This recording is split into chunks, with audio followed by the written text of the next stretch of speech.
from me, there is no God.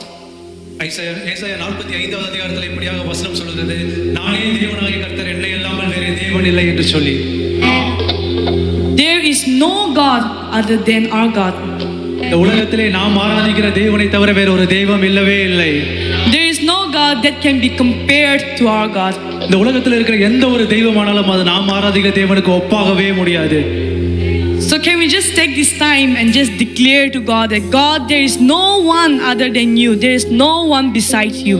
இந்த நிமிடத்தில் கூட நம்ம எல்லாரும் உள்ளத்தில் ஆழத்தில் இருந்து, ஆண்டவரே உம்மை போல ஒரு தெய்வம் இல்லை, உமக்கு நிகரான தெய்வம் இந்த பூமியில யாருமே இல்லை என்று சொல்லி ஆராதிக்கலாம் அவரை.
வல்ல நாமமே.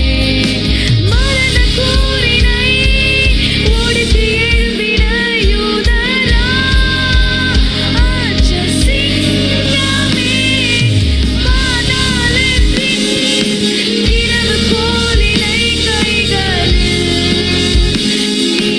நீருடையவரே. மரண கூரினை ஒடித்து எழும்பின யூதரா, அச்ச சிங்கமே, பாதாளத்தின் இரவு கோலினை கைகளில் நீருடையவரே, ஆயுள் உயர்த்திடுவேன் என்னை புதமாக்கின இயேசுவையே எல்லா புகழும் கனமும் செலுத்திடுவேன் எல்லாவற்றின் மேலும் உயர்ந்தவரே. ஆயுள் முழுவதும் உயர்த்திடுவேன் என்னை அற்புதமாக்கின இயேசுவையே. எல்லா புகழும் கனமும் செலுத்திடுவேன் எல்லாவற்றின் மேலும். நம்ம எல்லாருடைய கரங்களை உயர்த்தி ஆண்டவரை ஹல்லேலூயா, ஹல்லேலூயா, ஹல்லேலூயா, ஹல்லேலூயா, ஹல்லேலூயா, ஹல்லேலூயா, ஹல்லேலூயா, ஆமென். சாத்தான் என்னை எதிர்த்த போதும் ஜெய கிறிஸ்து என்னோடு உண்டே. தோல்வி என்றும் எனக்கில்லையே, துதிகானம் தொனித்து மகிழ்வேன். சாத்தான் என்னை எதிர்த்த போதும் ஜெய கிறிஸ்து என்னோடு உண்டே. தோல்வி என்றும் எனக்கில்லையே, துதிகானம் தொனித்து மகிழ்வே. எல்லாரும் ஹல்லேலூயா,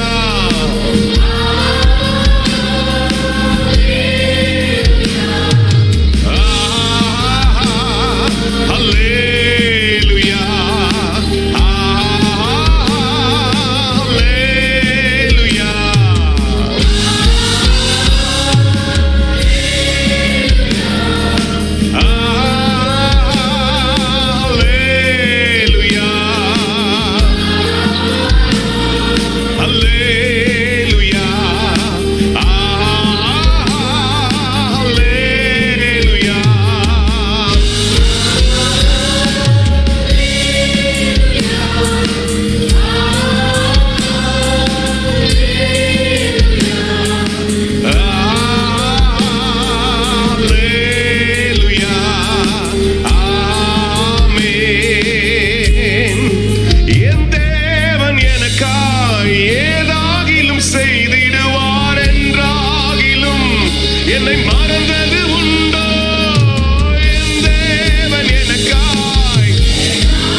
today, as usual, we have every Saturdays we have a service here.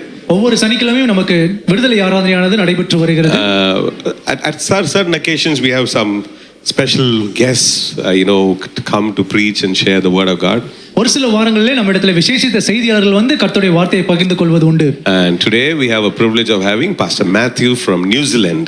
இன்றைய நாளில் கூட நம்ம மத்தியிலே அருமையான போதகர் மேத்யூ அவர்கள் நியூசிலாந்து தேசத்திலிருந்து நம்ம இடத்துல வந்திருக்கிறார்கள். Amen. And I had a very short interaction with him just this evening.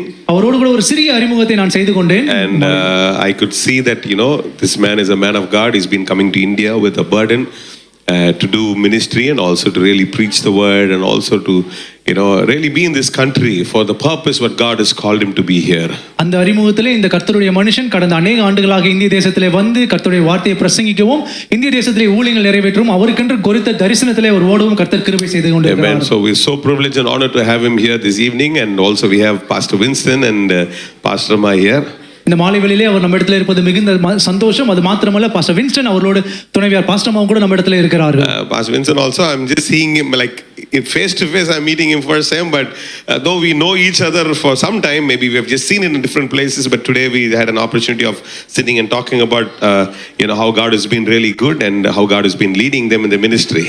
நாங்கள் ஒருவர் மற்றவரை அறிந்திருந்தாலும் முகமுகமாக நாங்கள் இன்றுதான் சந்தித்தோம். அது மாத்திரமல்ல, அவர்களை ஆண்டவர் எப்படி ஊழியத்தின் பாதையில் நடத்தி வருகிறார் என்று சொல்லி அநேக காரியங்களை பேசுவதற்கு தேவன் கிருபை தந்தார். Amen. So we're so we're very happy. We're just honored to have the men of God here, and so why don't we just put our hands together and welcome Pastor Matthew to come forward and share the word of God. Amen. Pastor Ma will come to share. கரங்களை தட்டி நாம் வரவேற்கலாம் கர்த்தருடைய வார்த்தையை பிரசங்கி. And Jesus is the savior of the world. இயேசு கிறிஸ்து இந்த உலகத்தின் இரட்சகராக இருக்கிறார். And he has conquered the devil by dying on the cross for our sins. நம்முடைய பாவங்களுக்காக இயேசு கல்வாரி சிலுவையிலே மரித்ததினாலே சாத்தானை ஜெயித்திருக்கிறார். And the great victory of his resurrection from the dead. அவர் மரித்தோரிலிருந்து உயிரோடு எழுந்ததினாலே சிறந்த வெற்றியை நமக்கும் தந்திருக்கிறார். And Jesus is the king of heaven. இயேசு கிறிஸ்து பரலோகத்தின் ராஜாவாக இருக்கிறார். And he appeared to his followers as the conqueror over death. இயேசு கிறிஸ்து மரணத்தை ஜெயமாக விழுங்கிய வெற்றியாளராக அவரை பின்பற்றுகிறவர்களுக்கு காட்சி தந்தார். And then he ascended back to heaven and he is seated at the right hand of God the Father on the throne of God. இப்பொழுது இயேசு கிறிஸ்து மரித்தோரிலிருந்து உயிரோடு எழுந்து பரமேறி சென்று பிதாவின் வலது பார்சத்தில் சிங்காசனத்தில் அமர்ந்திருக்கிறார். So I want you to fix your eyes upon Jesus. நீங்கள் ஒவ்வொருவரும் உங்களுடைய கண்களை இயேசுவின் மீதே பதிய வைக்க வேண்டும் என்று கேட்டுக்கொள்கிறேன். So that his light and his power can shine into your heart tonight. நீங்கள் அவிதமாக இயேசுவையே நோக்கி பார்க்கும்போது அவருடைய பிரகாசமும் அவருடைய வெளிச்சமும் அவருடைய வல்லமையும் உங்கள் மீது எழும்பி வரும். And you can be encouraged and stirred up in the call of God upon your life. உங்களுடைய வாழ்க்கையிலே தேவன் உங்களுக்காக வைத்திருக்கிற அழைப்பிலே நீங்கள் எழும்பி பிரகாசிக்க வேண்டும் என்று கேட்கிறேன். To persevere and lay hold of God's best calling for your life. நீங்கள் தேவன் உங்களுடைய வாழ்க்கையில் வைத்திருக்கிற சிறந்த திட்டத்தை நிறைவேற்றுவதற்காக அதிலே நீங்கள் தொடர்ந்து நிலைத்திருங்கள். To walk intimately with Jesus, you have to persevere in prayer and in his word. தேவனுடைய திட்டத்தை உங்களுடைய வாழ்க்கையில் நிறைவேற்றுவதற்காக நீங்கள் இயேசுவோடு கூட நெருங்கி வாழ வேண்டும். ஜெபத்திலும் தேவனுடைய வார்த்தையிலும் நீங்கள் நிலைத்திருக்க வேண்டும். And that's why you need to be in a good church and committed to a good church and keep bringing yourself into the Lord's presence as we meet together in Jesus' name. இதற்காகத்தான் நாம் ஒரு நல்ல திருச்சபையை சேர்ந்தவர்களாக இருக்க வேண்டும். நாம் நல்ல திருச்சபையில் வரும்போதுதான் நாம் ஒருவரோடு ஒருவர் உற்சாகப்படுத்தவும் ஆவிக்குள்ளாக வளரவும் நம்முடைய இருதயம் தேவனுக்குள்ளாக தொடர்ந்து வளரவும் இது உதவியாக இருக்கிறது. There's a Bible verse that I want us to focus on tonight, and it comes from the book of Revelation, chapter 17, verse 14. இன்றைய தின தியானத்திற்காக நாம் எடுத்துக்கொண்ட வேத வாக்கியம் வெளிப்படுத்தின விசேஷம் அதிகாரம் 17 வசனம் 14. யாராவது வாசிக்கிறீங்களா? ஆட்டுக்குட்டியானவருடனே யுத்தம் பண்ணுவார்கள். ஆட்டுக்குட்டியானவர் கர்த்தாதி கர்த்தரும் ராஜாதி ராஜாவுமாய் இருக்கிறபடியினால் அவர்களை ஜெயிப்பார். அவர்களோடு கூட இருக்கிறவர்கள் அழைக்கப்பட்டவர்களும் தெரிந்து கொள்ளப்பட்டவர்களும் உண்மையுள்ளவர்களுமாய் இருக்கிறார்கள் என்றான். ஆமென். My message is called Called, Chosen and Faithful. இன்றைய தியானத்திற்கான நமது தலைப்பு அழைக்கப்பட்டவர்கள், தெரிந்து கொள்ளப்பட்டவர்கள், உண்மையுள்ளவர்கள். Now this Bible verse talks about the Lamb of God இந்த வசனத்திலே நாம் ஆட்டுக்குட்டியானவரை குறித்து வாசிக்கிறோம். who sacrificed his life for us, and of course that's the Lord Jesus Christ. ஆண்டவராகிய இயேசு கிறிஸ்து அவருடைய வாழ்க்கை நமக்காக தியாகம் செய்தார். And when John the Baptist presents Jesus to the nation of Israel, he says, "Look, the Lamb of God who takes away the sin of the world." யோவான் ஸ்நானகன் இயேசுவை குறித்து சாட்சி கொடுக்கும்போது, இதோ உலகத்தின் பாவத்தை சுமந்து தீர்க்கிற தேவ ஆட்டுக்குட்டி என்று சாட்சி பகர்ந்தார். And our sin had to be taken away by the Lamb of God. தேவ ஆட்டுக்குட்டியானவரால் நம்முடைய பாவங்கள் கழுவப்பட வேண்டியது அவசியமாக இருக்கிறது. The Apostle Paul calls Jesus Christ our Passover Lamb who has been sacrificed. அப்போஸ்தலனாகிய பவுல் ஆண்டவராகிய இயேசு கிறிஸ்துவை பஸ்கா பலிக்கு ஒப்பிடுகிறார். நமக்காக அவர் பலியாக ஒப்புக்கொடுக்கப்பட்டார். And the thought of the Passover takes us back to the days of Moses when the plague of death came upon Egypt. பஸ்கா பலியை குறித்து நாம் நினைவு கூறும்போது இஸ்ரவேல் ஜனங்கள் எகிப்தில் இருந்து விடுதலையாக்கப்பட்ட நாளை நாம் நினைவு கூறலாம். அந்த பஸ்கா தினத்தன்று எகிப்திலே மகா சங்காரம் உண்டானது. And yet that plague of death passed over every house where the blood of the lamb had been applied to that house. இந்த சங்கார தூதன் எகிப்தில் உள்ள வீடுகளுக்கு கடந்து சென்றான். ஆனால் இஸ்ரவேல் தேசத்திலே வீட்டின் நிலைக்கால்களிலே பஸ்கா ஆட்டுக்குட்டியின் இரத்தம் பூசப்பட்டிருந்ததினால் அந்த வீடுகளுக்குள் சங்கார தூதன் கடந்து செல்லவில்லை. And this speaks of how the blood of Jesus, we have to apply it to our own hearts so that we are saved from the second death. இதை நாம் எதற்கு அடையாளமாக பார்க்கலாம் என்றால், ஆட்டுக்குட்டியானவரின் இரத்தம் நம்மீது பூசப்பட்டிருக்கும் போது இரண்டாம் மரணமாகிய பாவத்தின் மரணம் நமக்கு ஏற்படுவதிலிருந்து நாம் காப்பாற்றப்படுகிறோம். The wages of sin is death, but the gift of God is eternal life in Christ Jesus our Lord. பாவத்தின் சம்பளம் மரணம், கர்த்தராகிய இயேசு கிறிஸ்துவின் கிருபை வரமோ அவருடைய ஆவியினால் உண்டாகும் நித்திய ஜீவனாயிருக்கிறது. How thankful we have to be for our salvation and how serious we have to be about our salvation. நாம் பெற்றிருக்கிறதான ரட்சிப்பு எவ்வளவு பெரிதானது என்பதை குறித்து நாம் ஆச்சரியப்படுகிறவர்களாக இருக்கிற அதே வேளையிலே நம்முடைய ரட்சிப்பை குறித்து நாம் மிகுந்த ஜாக்கிரதை உள்ளவர்களாக இருக்க வேண்டியது அவசியமாக இருக்கிறது. Jesus is called throughout the book of Revelation the Lamb who was slain. இந்த வெளிப்படுத்தின விசேஷத்திலே நாம் பார்க்கிறோம், அடிக்கப்பட்ட ஆட்டுக்குட்டியானவர். Now let's come back to Revelation chapter 17 verse 14 and read it again. நாம் இந்த வசனத்தை மறுபடியும் வாசிக்கலாம். இவர்கள் ஆட்டுக்குட்டியானவருடனே யுத்தம் பண்ணுவார்கள். ஆட்டுக்குட்டியானவர் கர்த்தாதி கர்த்தரும் ராஜாதி ராஜாவுமாய் இருக்கிறபடியினால் அவர்களை ஜெயிப்பார்.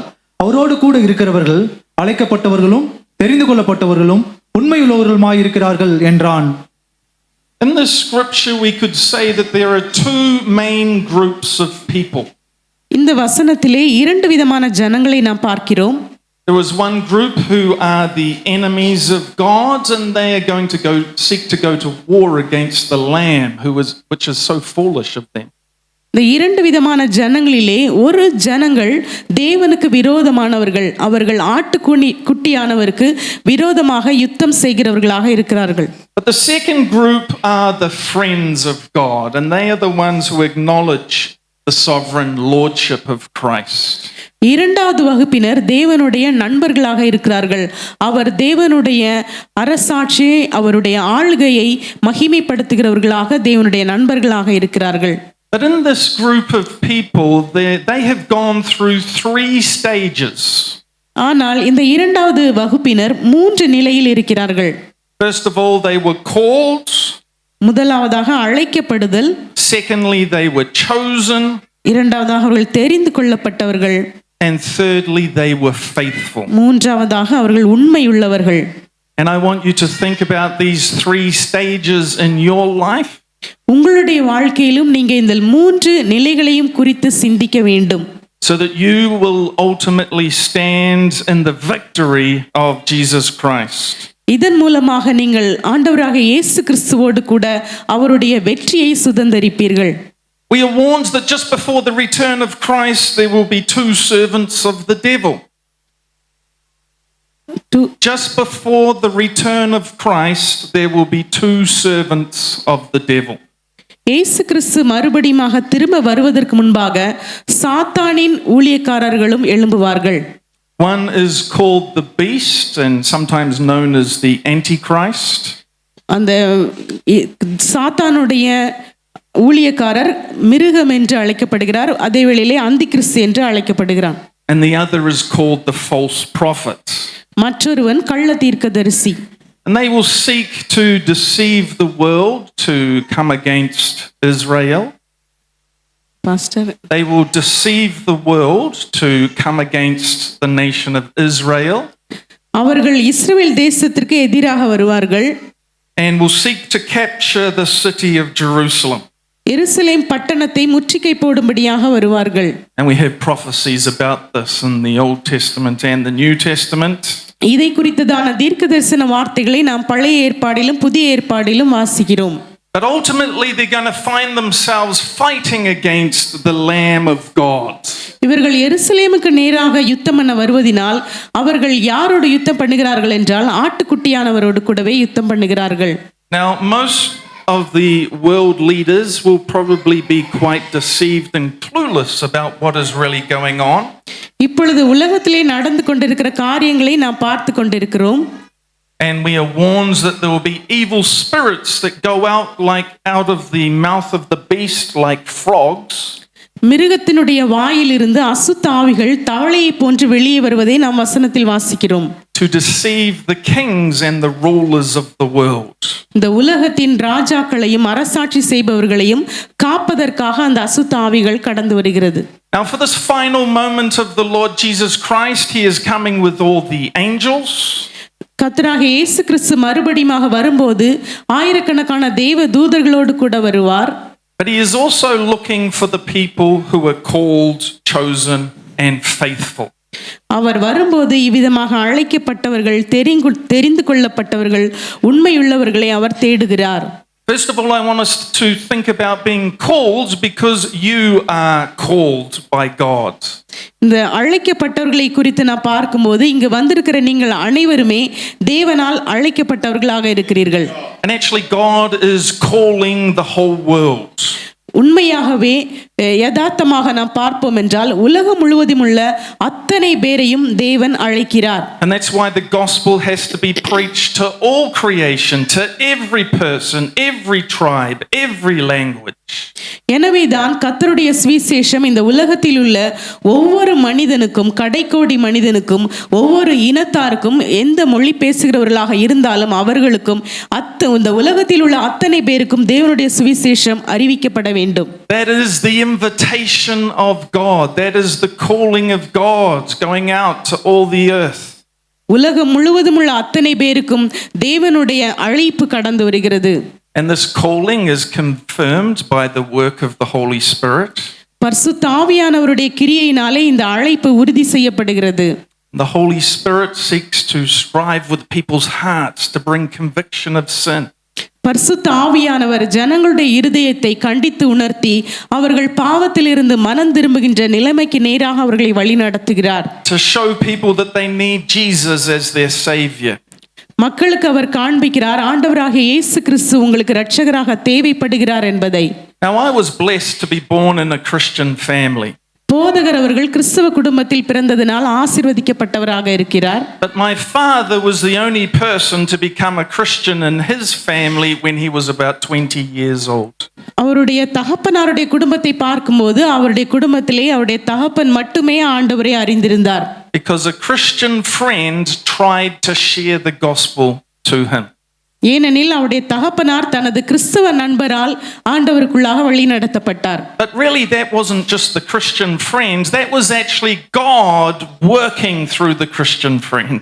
இது நடைபெற்றது அந்த மனிதரால் மாத்திரமல்ல, தேவன் அந்த கிறிஸ்தவ நண்பர் மூலமாக செயல்பட்டு இவருடைய தகப்பனாரை ரட்சிப்பிற்குள்ளாக வழி நடத்தினார். And God wants to work through all of us. God wants to work through you to call and invite other people to be saved. தேவன் மக்கள் மூலமாக கிரியை செய்ய விரும்புகிறார். இங்கு அமர்ந்திருக்கிற உங்கள் ஒவ்வொருவர் மூலமாகவும் இயேசு கிரியை செய்ய விரும்புகிறார். உங்கள் மூலமாக கிரியை செய்து உங்களுக்கு அறிமுகமானவர்களை ஆண்டவருக்கு நேராக அழைப்பதற்கு அவர் விரும்புகிறார். My father at first did not believe until God confirmed the calling through a dream. இவருடைய தகப்பனார் நண்பர் கிறிஸ்துவை பிரசங்கித்த போதிலும் அவர் ஏற்றுக்கொள்ளவில்லை, விசுவாசிக்கவில்லை. ஆனால் தேவன் அவருக்கு நேரடியாக ஒரு சொப்பனத்தை காண்பித்தார். அதன் பின்பே அவர் நற்செய்தியை விசுவாசித்தார். And that dream convicted him that he is a sinner. அந்த சொப்பனத்தின் மூலமாக தான் ஒரு பாவி என்பதை உணர்ந்தார். And only then it could make sense of why Jesus had to die on the cross for his sins. அந்த சொப்பனத்தை பார்த்து தான் பாவி என்பதை உணர்ந்ததன் பின்பே அவர் எதற்காக இயேசு சிலுவையில் மரிக்க வேண்டும் என்ற அவசியத்தை உணர்ந்து கொண்டார். It's actually a blessing to be convicted of your sins. உங்களுடைய பாவத்திலிருந்து நீங்கள் உணர்வடைந்து மனம் திரும்புவது உங்களுக்கு ஒரு நல்ல ஆசீர்வாதமாகும். Some people become so blinded by their sin, they just continue in their sin without any conviction. சில ஜனங்கள் தங்களுடைய பாவத்தை குறித்த உணர்வு இல்லாதபடியினாலே, அவருடைய இருதயம் உணர்வில்லாத இருதயமாக இருக்கின்றபடியினாலே, அவருடைய கண்கள் குருடாக்கப்பட்டிருக்கின்றபடியினாலே தங்கள் பாவத்தை குறித்த அறிவு சிந்தனை இல்லாமல் தொடர்ந்து பாவத்திலே வாழ்ந்து கொண்டிருக்கிறார்கள். And they fail to repent, and they fail to come to the cross of Jesus Christ and receive his holy blood to wash their sins away. இப்படிப்பட்ட உணர்வில்லாத இருதயத்தை உடைய ஜனங்கள் தங்களுடைய பாவத்திலிருந்து மனம் திரும்புவதிலே தோற்று போகிறார்கள். அவர்கள் இயேசுவிடம் திரும்பி வருவதிலே தோற்று போகிறார்கள். பரிசுத்த ஆவியானவரின் வல்லமையான கிரியைகளை பெற்றுக்கொள்வதிலே அவர்கள் தோற்று போகிறார்கள். But Jesus Christ is the Lamb of God, and we've got to come to the Lamb of God. இயேசு கிறிஸ்து ஆட்டுக்குட்டியானவராக இருக்கிறார். நாம் அனைவரும் ஆண்டவராகிய இயேசு கிறிஸ்துவினிடத்தில் வர வேண்டியது அவசியம். Now there is a big difference between being called and being chosen. இந்த அழைக்கப்பட்டவர்கள் தெரிந்து கொள்ளப்பட்டவர்கள் இந்த இரண்டு நபர்களுக்கும் மிகப்பெரிய வித்தியாசம் இருக்கிறது. Everyone is called, but who is going to be chosen? இந்த உலகத்தில் இருக்கிற அத்தனை பேருமே அழைக்கப்பட்டவர்கள் என்று நாம் பார்த்தோம். அவர்களில் தெரிந்து கொள்ளப்பட்டவர்கள் என்பவர்கள் யார்? And God can see the depths of every person's heart. தேவன் ஒவ்வொருவருடைய இருதயத்தின் ஆழத்தையும் அறிந்திருக்கிறார். He knows all things, nothing can be hidden from his eyes. நம்மை குறித்த எல்லா காரியங்களையும் தேவன் அறிந்திருக்கிறார். அவரை விட்டு மறைவாக எந்த காரியமுமே இல்லை. And he knows those who will receive the calling and those who will reject the calling. தேவன் கொடுக்கின்ற இந்த பொதுவான அழைப்பை யார் யார் ஏற்றுக்கொள்ளுகிறார்கள், யார் யார் நிராகரிக்கிறார்கள் என்பதை அவர் அறிந்திருக்கிறார். And God chooses people according to how they respond to the invitation. தேவன் அவர் நமக்கு கொடுக்கின்ற அழைப்பிற்கு நாம் எவ்விதமாக பிரதியுத்தரம் கொடுக்கிறோம் என்பதை பொறுத்து அவர் நம்மோடு கூட செயல்படுகிறார். And God knew this actually before the beginning of time, because God knows all things. நாம் இந்த அழைப்பை ஏற்றுக்கொள்வோமா அல்லது நிராகரிப்போமா என்பதையும் கூட ஆண்டவர் உலக தோற்றத்திற்கு முன்பாகவே அறிந்து வைத்திருக்கிறார். ஏனெனில் நம் அனைவரையும் குறித்து ஆண்டவருக்கு எல்லாமே தெரியும்.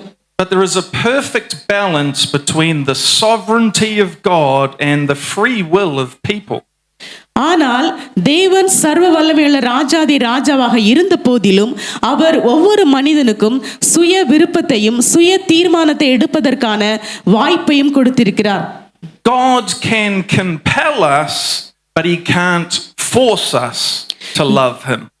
தேவன் நம்மை வருந்தி அழைக்கிறார், ஆனாலும் அவர் நம்மை தள்ளுவதில்லை. இந்த வேலையை நீ கண்டிப்பாக செய்ய வேண்டும் என்று நம்மை உந்தி தள்ளுவது இல்லை. God can compel your heart to come to Jesus for salvation. கர்த்தர் உங்களுடைய இருதயத்தை நீங்கள் மனம் திரும்ப வேண்டும் என்று அவர் தாழ்மையோடு கூட ஒரு ஜென்டிலாக அவர் உங்களை அழைக்கிறார். But then you've still got to make your own choice and say yes to Jesus. அந்த அழைப்பிற்கு நீங்கள் ஆம் என்று சொல்லக்கூடிய வாய்ப்பு உங்களிடத்தில் தான் இருக்கிறது. Jesus said that the kingdom of heaven is like a king who prepared a wedding banquet. பரலோக ராஜ்யம் ஒரு கல்யாண விருந்தை ஆயத்தப்படுத்தினவருக்கு ஒப்பாக இருக்கிறது என்று இயேசு ஒரு உவமையை கூறினார். He sent out his servants to bring in those who were invited to the heavenly banquet. பரலோக திருமணத்திற்கு அழைக்கப்பட்டவர்களை உள்ளே அழைத்து வாருங்கள் என்று அந்த எஜமான் தன்னுடைய ஊழியக்காரர்களை அனுப்பினார். telling the people to come, but so many refused to come. அந்த ஊழியக்காரர்கள் போய் அழைக்கப்பட்டவர்கள் எல்லாரையும் விருந்து சாலைக்கு வரும்படியாக அழைத்தார்கள். ஆனாலும் பெரும்பாலானவர்கள் வரவில்லை. So God sent out more servants to call the people to come. எனவே தேவன் இன்னும் அதிகமான ஊழியக்காரர்களை அனுப்பி அவர்களை அழைக்கிறார். Come to my wedding banquet, says the Lord Jesus Christ. ஆண்டவராகிய இயேசு கிறிஸ்து கூறுகிறார், என்னுடைய கல்யாண விருந்து சாலைக்கு வாருங்கள். One person paid no attention because he was too busy with his business. ஒரு மனிதர் தன்னுடைய வியாபாரத்தில் மிகுந்த அலுவலாக இருந்தபடினாலே அவரால் வர முடியவில்லை. One person even rejected the servants of God and persecuted them. ஒரு மனிதர் என்ன செய்தார் என்றால், தன்னை அழைக்க வந்த ஊழியக்காரர்களை உபத்திரவப்படுத்தி நான் வரமாட்டேன் என்று திட்டமாக கூறினார். And when the king of the heavenly kingdom heard about this, he was so angry with those people. இப்படிப்பட்ட காரியங்களை அந்த பரலோகத்தின் ராஜா கேட்டபோது இவ்விதமாக அந்த அழைப்பை நிராகரித்தவர்கள் மீது அவர் கோபம் அடைகிறார். But he still said to his servants, my wedding banquet is ready. ஆனாலும் அவர் தன்னுடைய ஊழியக்காரர்களை அனுப்பி விருந்து சாலை ஆயத்தமாக இருக்கிறது என்று கூறும்படியாக செய்கிறார். Those I invited or called do not deserve to come. விருந்து சாலைக்காக அழைக்கப்பட்டவர்கள் அதற்கு தகுதி இல்லாதவர்களாக மாறி போனார்கள்.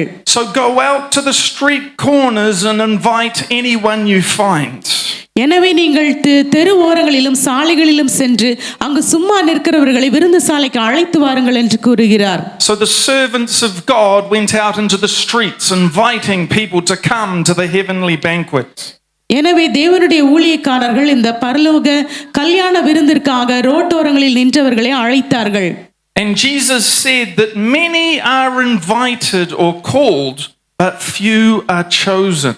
இந்த வசனத்தில் நாம் வாசிக்கிறோம், ஆண்டவராகிய இயேசு கிறிஸ்து அழைக்கப்பட்டவர்கள் அநேகர், தெரிந்து கொள்ளப்பட்டவர்களோ சிலர் என்கிறார். Not only do you want to be called by God, you want to be chosen by God. நீங்கள் அழைக்கப்பட்டவர்களாக மாத்திரமல்ல, நீங்கள் தேவனால் தெரிந்து கொள்ளப்பட்டவர்களாகவும் இருக்க வேண்டும். And that's all about whether you say yes or no to the Lamb of God. இது எவ்விதமாக நடைபெறுகிறது என்றால், ஆட்டுக்குட்டியானவரின் அழைப்பிற்கு நீங்கள் ஆம் என்றோ அல்லது இல்லை என்றோ சொல்வதன் மூலமாகவே. We want every person here tonight to 100% make sure that you are chosen. இங்கு அமர்ந்திருக்கிற நீங்கள் அத்தனை பேரும் உங்களை நோக்கி வந்த தேவனுடைய அழைப்பிற்கு ஆம் என்று சொன்னவர்களாக இருக்கிறீர்களா என்பதை உறுதி செய்து கொள்ளுங்கள். Now I want to think again about another person and why does God choose certain people? நாம் இன்னொரு மனிதரையும் குறித்து பார்க்கலாம், ஏன் தேவன் அழைக்கப்பட்டவர்களில் தெரிந்து கொள்ளப்பட்டவர்களை ஏற்றுக்கொள்கிறார் என்று. So let's think of the story of King David. But when he was young, he was not a king.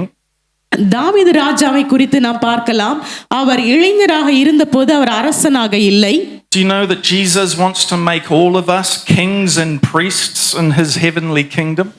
நம் ஒவ்வொருவரையும் கர்த்தர் தம்முடைய பரலோக ராஜ்யத்திலே ராஜாக்களும் ஆசாரியர்களுமாக மாற்ற விருப்பமுடையவராக இருக்கிறார். இதனை அறிந்திருக்கிறீர்களா? தெரியுமா உங்களுக்கு? நம்ம எல்லாரும் ராஜாக்களும் ஆசாரியர்களுமாக இருக்கிறோம். So there are some important lessons we can learn from King David so that we ourselves can be kings with Jesus Christ. நாமும் ராஜாக்களாக மாறப்போகிறபடியால், இயேசுவோடு கூட என்றென்றும் சதா காலமும் அரசாளுகிறவராக மாறப்போகிறபடியால் இந்த தாவீது ராஜாவின் அனுபவத்தை நாம் பார்ப்பது நல்லது. Jesus is called the King of Kings. Jesus is the supreme king, but he wants a whole army of kings. இயேசு ராஜாதி ராஜாவாக இருக்கிறார். அவர் ராஜாக்களுக்கெல்லாம் மேலான ஒரு மகா பெரிய ராஜாவாக இருக்கிறார். அவருக்கு நாம் ஒரு சின்ன சின்ன ராஜாக்களாக இருக்கிறோம். When you belong to Jesus, you belong to a royal family. நீங்கள் இயேசுவை சேர்ந்தவர்களாக இருப்பீர்கள் என்றால் நீங்கள் அரச குடும்பத்தை சேர்ந்தவர்களாக இருக்கிறீர்கள். And this is why the greatest blessing is to belong to the Christian family of brothers and sisters throughout the world. எனவேதான் இந்த உலகத்தின் மிகப்பெரிய சிறந்த குடும்பமாகிய கிறிஸ்தவ குடும்பத்திலே நாம் அனைவரும் சகோதர சகோதரிகளாக ஒரே குடும்பமாக இருக்கிறோம். And Jesus Christ is mighty in every nation. இயேசு கிறிஸ்து ஒவ்வொரு தேசத்திலும் வல்லமை உள்ளவராக இருக்கிறார்.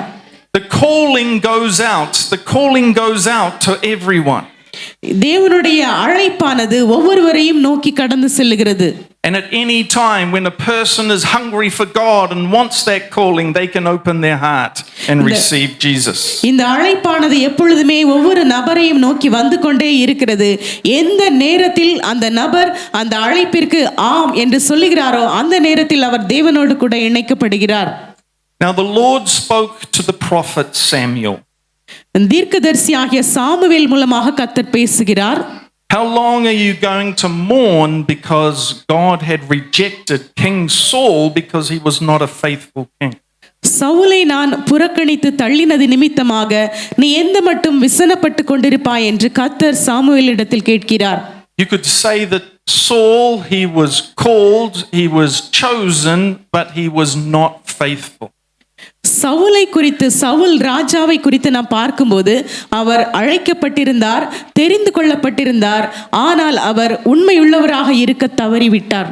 And the prophet Samuel was so grieved in his heart about what Saul was doing. ஆனால் இந்த சவுல் ராஜா செய்கின்ற காரியங்களை குறித்து சாமுவேல் தீர்க்கதரிசி தன்னுடைய மனதளவிலே மிகவும் வருத்தமடைந்தவராக இருந்தார். But God says, stop grieving for him. I have rejected him. கர்த்தர் தீர்க்கதரிசியினிடத்தில் சொல்லுகிறார், சவுலுக்காக விசனப்படுவதை நிறுத்து, ஏனெனில் நான் அவனை புறக்கணித்து தள்ளிவிட்டேன் என்று. How frightening it is when God says that he has rejected someone. கர்த்தர் சவுலை புறக்கணித்து தள்ளிவிட்டார். இது எவ்வளவு பயங்கரமான காரியமாக இருக்கிறது. And that is the frightening position many lost unbelievers will be in on the day of judgment. இதே போலத்தான் கடைசி நியாய தீர்ப்பு நாளிலேயும் கூட அவரை தொடர்ந்து விசுவாசியாமல் புறக்கணித்து கொண்டே இருக்கிற ஜனங்களுக்கும் நடைபெற போகிறது.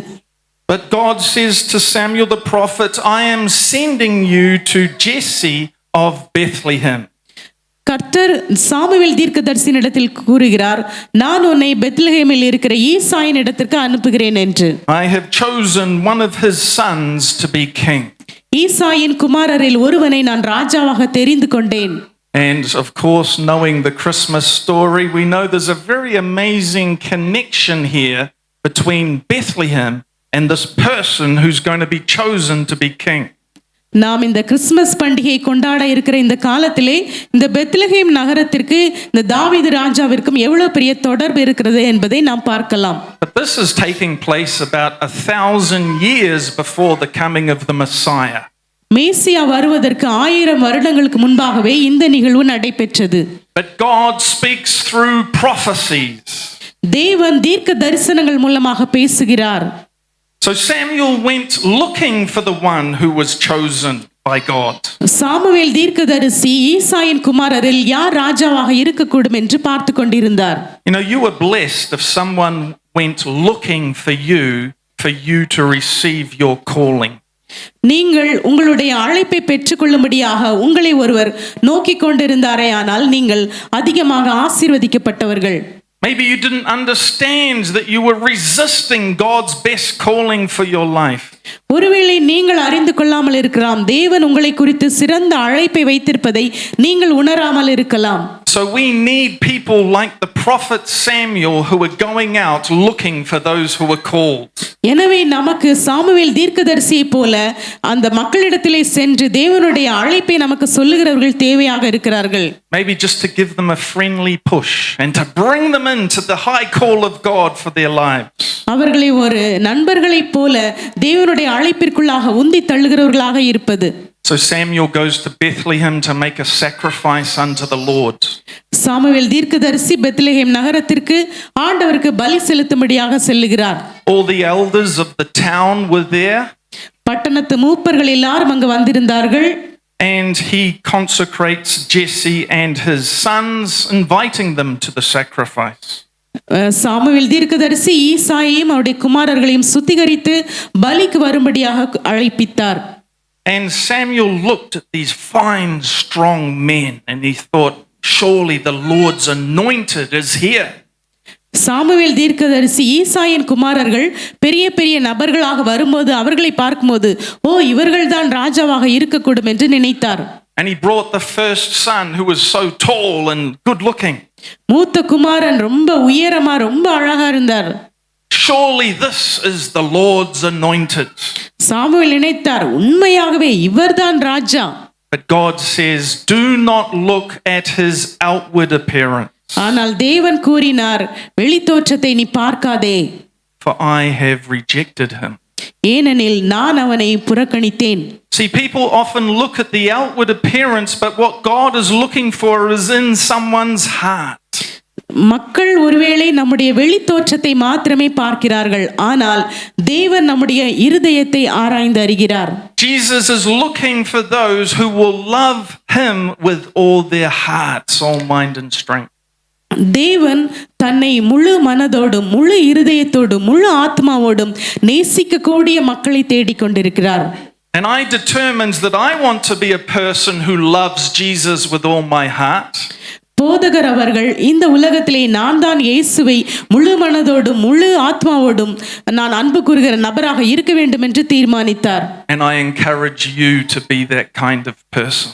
இதை போலவே நீங்கள் ஒவ்வொருவரும் இயேசுவை நேசிக்க வேண்டும் என்று உற்சாகப்படுத்துகிறோம். And you can, because love is a choice. உங்களால் இது முடியும், ஏனென்றால் அன்பு கூறுவது ஒரு வாய்ப்பு. You simply have to say, yes, I am going to love God. நீங்கள் ஆம் நான் அன்பு கூறுவேன் என்ற ஒரு சின்ன தீர்மானத்தை எடுத்தால் போதும். I am going to follow Jesus with all my heart. என் முழு இருதயத்தோடும் கூட இயேசுவை பின்பற்றுவேன் என்ற முடிவை எடுத்தால் போதுமானது. So Samuel went down all the sons, and God wasn't telling him that any of these were the chosen anointed one. ஈசாயின் குமாரர்கள் அத்தனை பேரும் சாமுவேலுக்கு முன்பாக கடந்து வந்தார்கள், அவர்களில் ஒருவரையும் தேவன் தெரிந்து கொள்ளவில்லை. So he says to Jesse, well, what's going on? What's happened? Don't you have another son? இப்ப சாமுவேல் தீர்க்கதரிசி குழப்பமடைந்தவராக என்ன நடக்கிறது, இவர்கள் யாரையுமே ஆண்டவர் தெரிந்து கொள்ளவில்லை, உங்களுக்கு வேற எதுவும் பிள்ளைங்க இருக்காங்களா அப்படின்னு கேட்கிறார். And it was like Jesse thought, I forgot my other son. I've still got one son who's looking after all the sheep. அப்ப அந்த ஈசாய் சொல்லுகிறார், ஆமா இப்பதான் ஞாபகம் வருது, இன்னும் ஒரு பையன் கூட இருக்கிறான், அந்த பையன் ஆடு மேய்ச்சிட்டு இருக்கா அப்படி. See, David was the faithful son. தாவீது உண்மையுள்ள மகனாக இருந்தார். Even though his own father had forgotten him. அவருடைய சொந்த தகப்பனாரே ஒரு மகன் இருப்பதையே மறந்திருந்த போதிலும். So David is called to come. தாவீது வரவழைக்கப்பட்டார். And then the Lord says, arise and anoint him. அப்பொழுது கர்த்தர் தீர்க்கதரிசனிடத்தில் கூறுகிறார், எழுந்திருந்து அவனை அபிஷேகம் பண்ணு. Why was David chosen? தாவீது ஏன் தெரிந்து கொள்ளப்பட்டான்? It was not because of his outward appearance, even though he was actually very strong and handsome. தாவீது ராஜா வெளி தோற்றத்திலும் கூட பராக்கிரமசாலியாகவும் மிகவும் ரூபமாகவும் இருந்த போதிலும் அந்த வெளி தோற்றத்தின் நிமித்தமாக கர்த்தர் அவரை தெரிந்து கொள்ளவில்லை. But he was chosen because God looks at the heart. தாவீதின் இருதயத்தை கர்த்தர் ஆராய்ந்து அறிந்திருந்தார். அந்த இருதயத்திற்காகவே தேவன் தாவீதை தெரிந்து கொண்டார். What was in David's heart? It was love for God. தாவீதின் இருதயத்தில் அப்படி விசேஷமாக இருந்தது என்ன? தேவனை குறித்த அன்பு. If you love God, you will be chosen by God. நீங்கள் தேவனை நேசித்தீர்கள் என்றால் நீங்கள் தெரிந்து கொள்ளப்படுவீர்கள். You know, even though Peter denied Jesus 3 times, Peter actually loved Jesus. சீமோன் பேதுரு இயேசுவை 3 முறை மறுதலித்தார். அவர் மறுதலித்த போதிலும் பேதுரு இயேசுவின் மீது அளவு கடந்த அன்பை வைத்திருந்தார். A true servant of God may momentarily fall into deception and sin. ஒரு இயேசுவின் உண்மையான சீஷன் சில வேளைகளிலே சில நிமிடங்களிலே பாவத்தில் விழுந்து விடக்கூடும், சில வேளைகளில் சாத்தானால் வஞ்சிக்கப்படக்கூடும். But because they love God, they will be grieved about their sin. ஆனால் அவர்கள் உண்மையாக தேவனை நேசிப்பதினால் அவருடைய பாவங்களை குறித்து உண்மையாகவே மனம் வருந்துவார்கள். And Peter went out and wept when he denied Jesus. பேதுரு இயேசுவை மறுதலித்துவிட்டு அவன் வெளியே போய் மனம் கசந்து அழுதான். Judas didn't weep in the same way that Peter wept. ஆனால் அந்த யூதாஸ் காரியோத்து தான் செய்ததற்காக அழாமல் போய்விட்டான். But those who love God, the Bible says, are known by God. தேவனை நேசிக்கிறவர்கள் தேவனால் அறியப்பட்டவர்களாக இருக்கிறார்கள். I was always thinking about that Bible verse, and there's a number of Bible verses where Jesus says, I never knew you. நாம் இந்த வசனத்திலே சில வசனங்களில் வாசிக்கிறோம், நான் உன்னை இதற்கு முன்பாக ஒருபோதும் அறிந்திருக்கவில்லை என்று தேவன் கூறுவதை பற்றி. And some of these people had powerful ministries. They even did miracles in Jesus' name. இந்த வசனத்தில் அவர்கள் வல்லமையான ஊழியங்களை செய்தார்கள், தீர்க்க தரிசனங்களை உரைத்தார்கள், ஆனாலும் தேவனால் அறியப்படாதவர்களாக இருந்தார்கள். How could it be that Jesus never knew them, even though they may have been a pastor of a church? அவர்கள் இப்படிப்பட்ட அற்புதங்களை செய்தபடியினால் அவர்கள் ஒருவேளை போதகர்களாக கூட இருந்திருக்கலாம், ஆனால் அவர்கள் எப்படி தேவனால் அறியப்படாதவர்களாக இருக்கிறார்கள்? So when I read 1 Corinthians chapter 8 verse 3, it explained to me what these people have, which is wrong. 1 கொரிந்தியர் 8ஆம் அதிகாரம் 3வது வசனத்திலே இந்த மக்களுக்கு என்னவாயிற்று என்பதை குறித்து நாம் வாசிக்கிறோம். தேவனில் அன்பு கூறுகிறவன் எவனோ அவன் தேவனால் அறியப்பட்டிருக்கிறான். Those who love God are known by God. தேவனில் அன்பு கூறுகிறவன் தேவனால் அறியப்பட்டவன். So when Jesus has to say to people, depart from me, I never knew you, it's because they didn't truly love God in their hearts. இப்படிப்பட்ட அற்புதங்களை செய்த நபர்களை பார்த்து என்னை விட்டு அகன்று போங்கள் என்று இயேசு கூறுவதன் காரணம் என்ன? அவர்கள் உண்மையாக தேவனை நேசிக்கவில்லை. That's why I always like to tell people that love for Jesus is the key to heaven. எனவே தான் நான் எப்பொழுதும் வலியுறுத்தி கூறுவது என்னவென்றால், இயேசுவின் மீது நீங்கள் வைக்கிற அன்பு மாத்திரமே நீங்கள் பரலோகத்திற்கு செல்வதான உங்களுடைய திறவுகோலாக இருக்கிறது. Make sure that your heart is filled with love for Jesus. உங்களுடைய இருதயங்கள் இயேசுவின் மீதான அன்பினால் நிரப்பப்பட்டிருப்பதை நிச்சயமாக உறுதி செய்து கொள்ளுங்கள். So some people are called and then some people are chosen. சிலர் அழைக்கப்பட்டார்கள், சிலர் தெரிந்து கொள்ளப்பட்டார்கள். But then we've got to be faithful. அவர்கள் உண்மையுள்ளவர்களாக இருக்க வேண்டும். And there are a number of people in the Word of God who had the calling, they were chosen, but they were not faithful. இந்த உலகத்திலே அநேக நபர்களை நாம் பார்க்கிறோம், அழைக்கப்பட்டு தெரிந்து கொள்ளப்பட்டு ஆனால் உண்மையாய் இருக்க தவறினவர்கள். King Saul was like that. Judas Iscariot was like that. Saul ராஜா அப்படிப்பட்டவராக இருந்தார், யூதாஸ் காரியோத் அப்படிப்பட்டவராக இருந்தார். Called to ministry, ஊழியத்திற்காக அழைக்கப்பட்டவர்கள், but not truly loving Jesus, and that's why ultimately they can fall away from God. அவர்கள் ஊழியத்திற்கு அழைக்கப்பட்டவர்களாக இருந்த போதிலும் இயேசுவை உண்மையாக நேசிக்காதபடியினாலே அவர்கள் வழுவி போய்விட்டார்கள். Now I want us to focus on the second coming of Jesus Christ when he comes in his power and glory. இயேசு தம்முடைய மகத்துவத்தோடு திரும்பி வருகிற இரண்டாம் வருகை குறித்து நாம் பார்க்கலாம். And Jesus says that you must be ready because the Son of Man will come in at an hour when you do not expect him. நீங்கள் நினையாத வேளையிலே மனுஷகுமாரன் வருகிறபடியால் நீங்கள் எப்பொழுதும் ஆயத்தமாய் இருக்க வேண்டும் என்று நாம் வாசிக்கிறோம். Who is the faithful and wise servant? யார் உண்மையும் ஞானமும் உள்ள ஊழியக்காரன்? You know, to be a servant of God, you need to have wisdom and faithfulness. நீங்கள் தேவனுடைய சிறந்த ஊழியக்காரனாக இருக்க வேண்டும் என்றால் உங்களுக்கு ஞானமும் உண்மையும் தேவையாக இருக்கிறது. And the good news is that God promises to give his wisdom to everyone who asks for his wisdom. தேவனிடத்தில் கேட்கிற அனைவருக்கும் அவர் ஞானத்தை கொடுக்க உண்மையுள்ளவராக இருக்கிறார். And we are also told that the scriptures make us wise for salvation. தேவனுடைய வார்த்தைகள் நம்மை அவருடைய ரட்சிப்பிற்கு நேராக உண்மையுள்ளவர்களாக மாற்றுகிறது. And that's why the Bible has to be your spiritual food. எனவேதான் இந்த வேதாகமம் உங்களுடைய ஆவிக்குரிய கனிகளை குறித்து போதிக்கிறது. And I really enjoy my spiritual food. I love eating the word of God. வேதாகமம் நம்முடைய ஆவிக்குரிய உணவாக இருக்கிறது. இந்த ஆவிக்குரிய உணவை நாம் உண்பதிலே மிகுந்த சந்தோஷமுடையவர்களாக இருக்க வேண்டும். It's so enlightening and filled with truth. தேவனுடைய சத்தியத்தினால் நாம் நிறையப்படுவது நமக்கு பிரகாசமாக இருக்கிறது. So you have to be a wise servant, but you also have to be a faithful servant. நீங்கள் உண்மையுள்ள ஊழியக்காரர்களாகவும் உத்தமமுள்ள ஊழியக்காரர்களாகவும் இருக்க வேண்டும். It will be good for that servant when the master finds him doing his work when he returns. எஜமான் திரும்பி வரும்போது விழிப்புள்ளவர்களாக ஊழியம் செய்து கொண்டிருக்கிறவர்களாக காணப்படுகிற பணிவிடை ஆட்கள் பாக்கியவான்கள். He will put him in charge of all his possessions. அந்த எஜமான் தன்னுடைய சொத்துக்கள் அனைத்திற்கும் ஒருவரை விசாரணைக்கர்த்தராக நியமித்தார். See, Jesus, who can he trust with his power? இயேசு கிறிஸ்து யாரை தன்னுடைய வல்லமையை கொடுப்பதற்கு நம்புவார்? And I'm not just talking about here on earth, but I'm talking about eternity.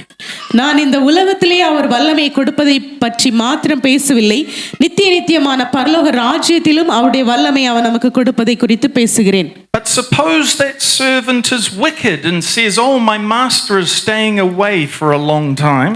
ஆனால் ஒரு சில ஊழியக்காரர்கள் அக்கிரம சிந்தை உள்ளவர்களாக இருந்து என்னுடைய எஜமான் திரும்பி வர நாள் செல்லும் என்று அஜாக்கிரதையாக இருந்தார்கள். And he begins to persecute the other servant.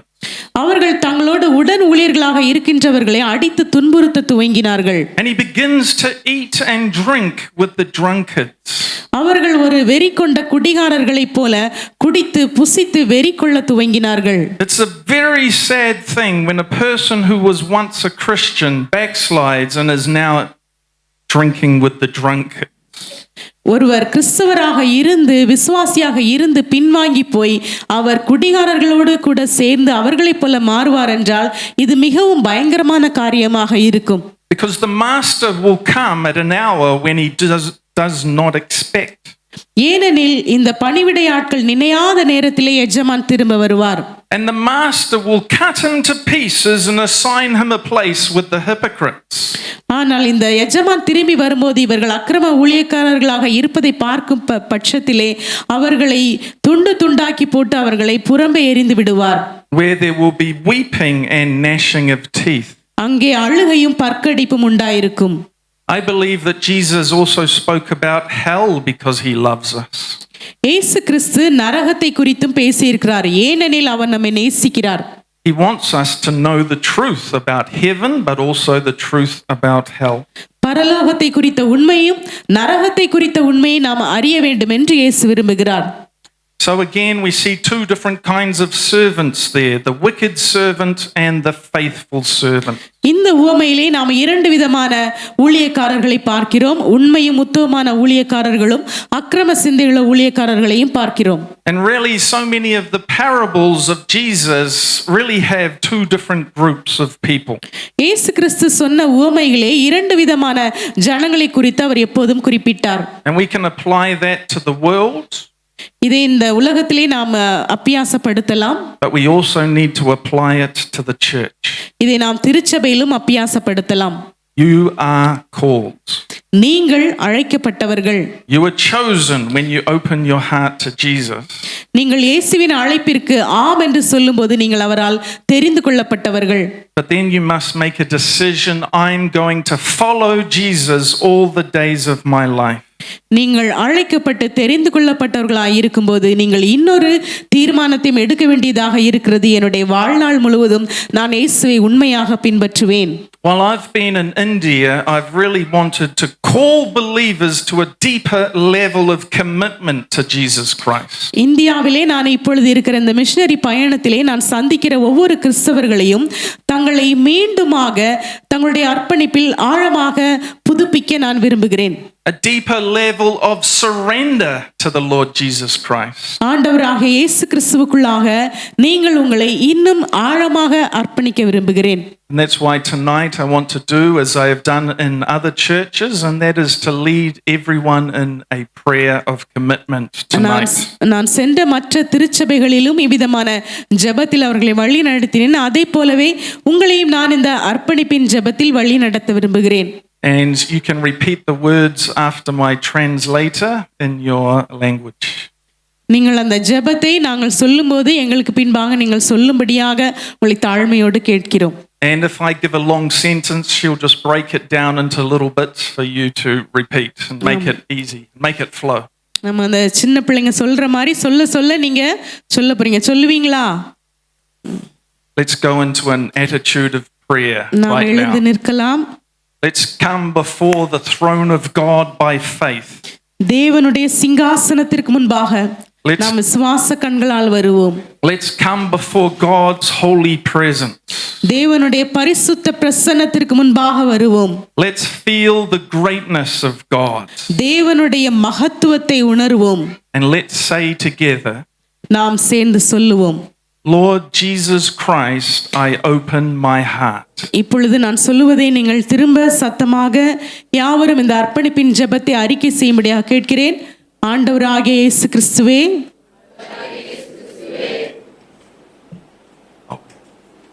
Fill me with your light. உம்முடைய அன்பினால் என்னை நிரப்பும். Remove any darkness.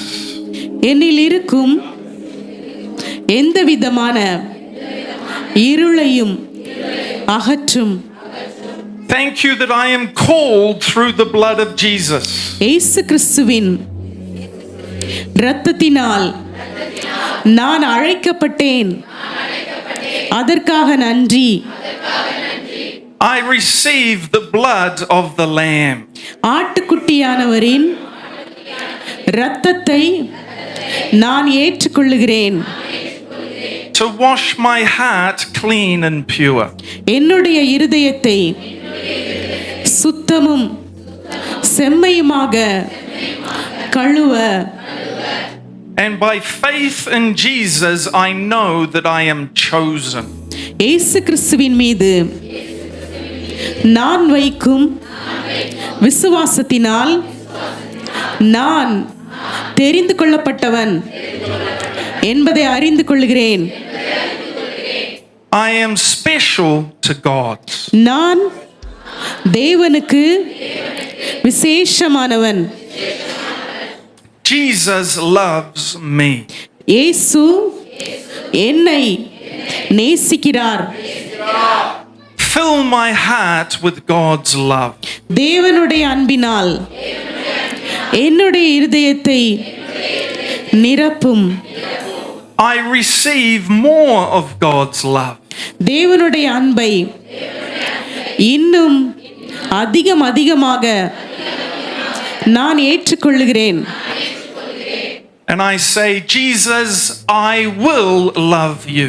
இயேசுவே, நான் உம்மை உண்மையாக முழு உள்ளத்தோடு அன்பு கூறுவேன், நேசிப்பேன்.